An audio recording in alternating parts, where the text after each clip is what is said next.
to Odoo 16 development tutorial videos.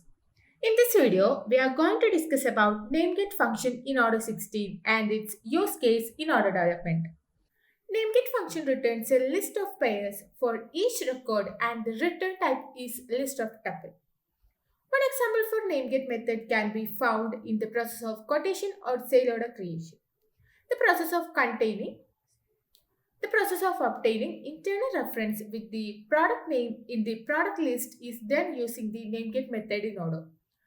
So let's see the example. For that, open the quotation or sale order. So inside the order lines, we can see the product. So that the product name is shown along with the internal reference. So this is done with the help of nameget function in Odoo. So let's see an example. Okay, so consider the customer field inside the sale order. So everywhere when we are using a customer field, we know that the name will be listed when we are selecting a record inside that field. So let's create a new sale order. So here we can see that when we are selecting a customer record, then the name will be listed. So we can modify the nameget function for the customer model so that we can see the name along with the email field. So let's go to PyCharm.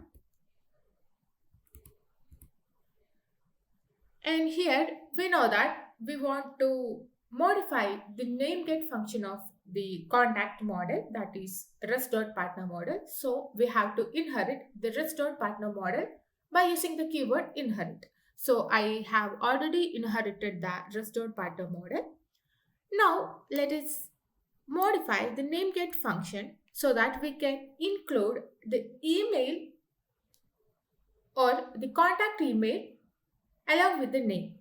So for that we have to iterate through the record and we can create a new variable called name for storing the contact name along with the email. So that I have stored the contact.email along with the contact.name inside the name parameter or the name variable, and we have to append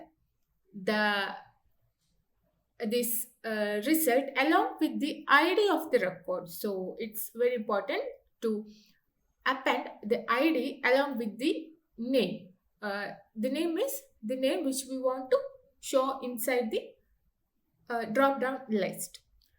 And here we can see that the result is a list and we are appending a tuple into a list, and probably the return type will be a list of tuple. So let's see how the changes will be affected for this. For that, let's just restart the service and you can go to the sale order form and just refresh the page. So after that, when we are selecting the customer email will be shown along with the customer name field. So here we can see that inside the drop down for customer field, the email is added. So this is why, because we have inherited the nameget function of the restaurant partner and we have modified the nameget function. So this is how we can use or we can modify the nameget function in Odoo 16. Hope you got the idea about this. Thank you for watching the video.